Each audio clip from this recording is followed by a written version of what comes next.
Amazing. I would say like even last year I had probably, I would say like even not even 2% of my entire liquid capital in Bitcoin and in Ethereum. But I think I sold it until last year. I had some, but I sold it last year, all of them.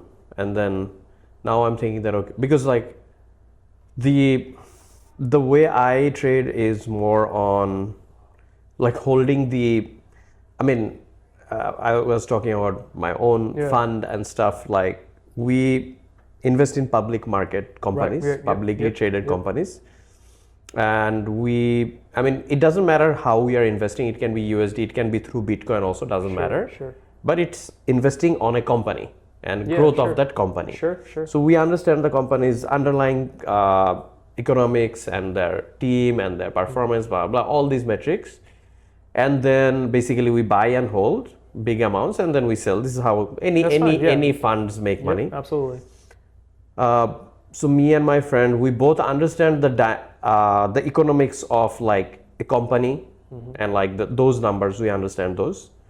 But and then we also are having good growth there. Like it could be as good as Bitcoin level growth. Like whatever it grew in the last 10 years, we are also growing it in, like not in that game, but in other game, but similar growth-ish. Maybe not in the, like Bitcoin has had enormous growth if you're thinking from the literally 2008, but let's say in the last 10 years, if you, I don't know, like 10 years ago, how much it was, 2005. Do you remember how, sorry, 2015, ballpark, how much was it? 10,000? Bitcoin?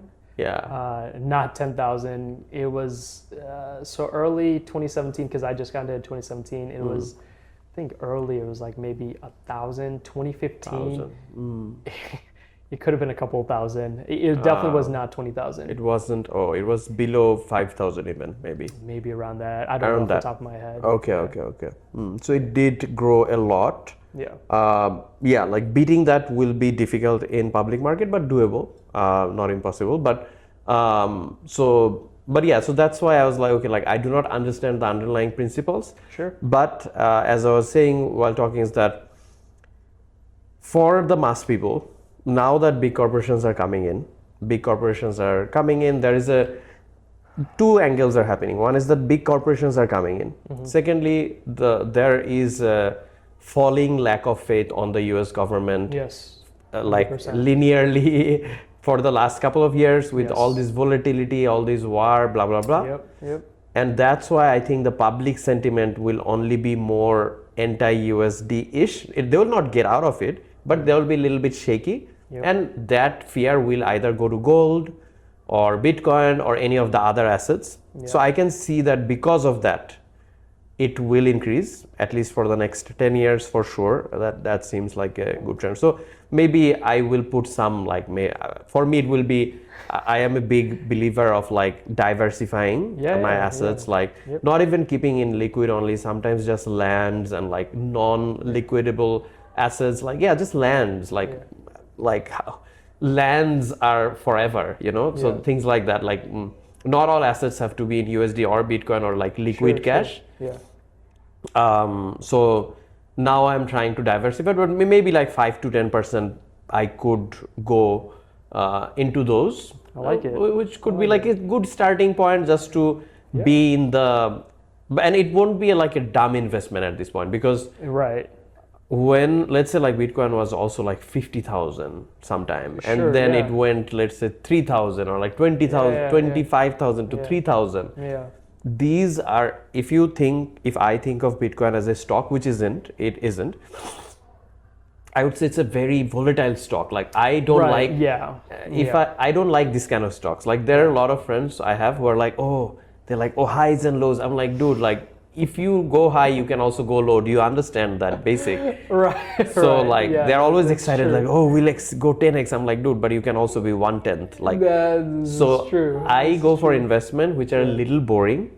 Not going as crazy high. Slow growth, but I'm fine. I don't have to be so like like driven by greed or like I have to do it so fast. 5 years I have to be a So So that's why I had a little bit like question, but I think now I'm looking at the trend. It seems more stable-ish currently. I don't know if it will fall. It's yeah.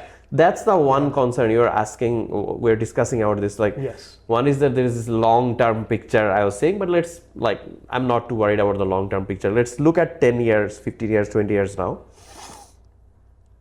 This volatility is something which average investors are a little cautious, because when I'm putting money in S&P, me individually, I also don't put money in liquid cash. Like in my Bank of America, for example, there is literally maybe like $1,500 in cash. You'll be surprised. Okay, that's fair. So you're diversified in everything. No, my diversified, but cash is zero. Cash. Your liquid is minimal. Okay, minimal means almost none. Yeah. So and same. Even rents, even my lifestyle. Yeah. Everything is in not everything. A big part of is in stocks, equities. That's fair. Yeah. But if it was in like some long growth equities, then I would not be able to sell. So there are some equities which are literally only S&P level. Okay. Yeah. So some are like boring. Like let's say 10% or 15% is in S&P, the most boring growth. And that's okay. S&P is great. And the reason I keep it in S&P is because it's like the market. It follows the market. It follows the economy. Yeah. And if I need to get out 10,000 next month, I'll just sell. And it's fine. It's like bank account. It's my bank account. S&P is my bank account. That's excellent. Yeah. So, but issue is that if I put a big amount in Bitcoin kind of things, then I would not feel comfortable using it as cash, because it can drop and I might need money that time. It will be tough. Absolutely. So that's why I wanna keep some in S&P and not put any money myself in either Bitcoin, because it's a high volatility currency, or even any trade stocks too much, which is like reducing my liquidity at least. Right.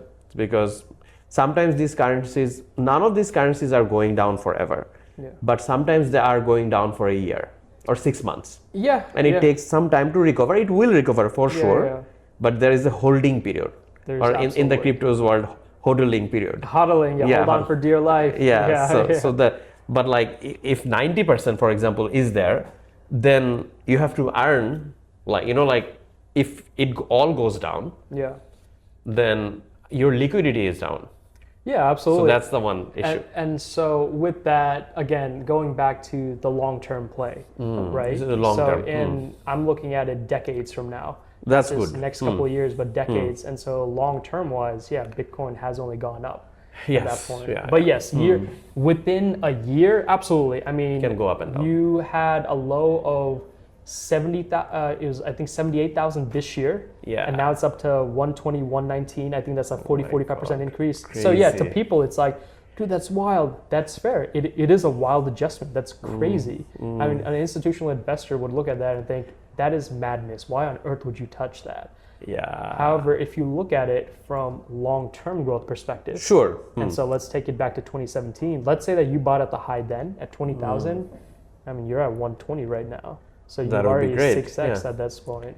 I mean, 2017 to 2017, you said? End of 2017. And so it was like a tight window too. Like before and after that, everything started dropping, or everything was below 20,000. But yes. End of 2017 to now, like our own fund grew 6x in the last 5 years. So I'm not really I'm not even in crypto. So that's great. Yeah. So the market has been really good. Yeah, that's great. And if you had invested 9 years ago, your Bitcoin would have grown 200x. Right. So it's like, but obviously, I mean, you have to. It could have also gone down. That's the risk with any early stage thing. But I would say Bitcoin is not fully the thing which gives me personally a safety, because 5 years ago, 10 years ago especially, because I have seen this currency being born in front of my own eyes. And I am an engineer myself. I also look at currencies. I study. But I was waiting that, in any adoption cycle of anything, they're the first mover advantage. Whoever moves first, they always gets the biggest win. Of course, absolutely. But they also lose, and when something is winning, then they're happy. But when something is losing, then people are gone. So I realized that if this could be an opportunity of a lifetime. I was thinking of it in 2015.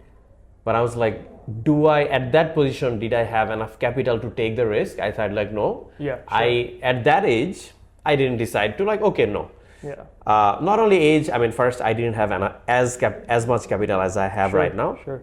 Plus, I was like, do I want to go through the stress of this going down? Because it was so baby back then. There was the question like, oh, it can be debunked by the government. A lot of things were happening back then. But I saw in the last decade, actually, it became my personal confidence is the institutionalization of these things. Because now it's really so deep into the system. Yeah. It's impossible to get out now. Like it will not be. It's a mass market product now. Yeah, and that's why investment banks are getting into this. And this is anyone who is getting in now. Yeah. They will not get the same amount of win as the early adopters. But it is still not in the late stage of adoption, because late stage will most likely happen in 2025 or 2035. It will take maybe 10 or 20 more years. So like at least to go to the mass scale.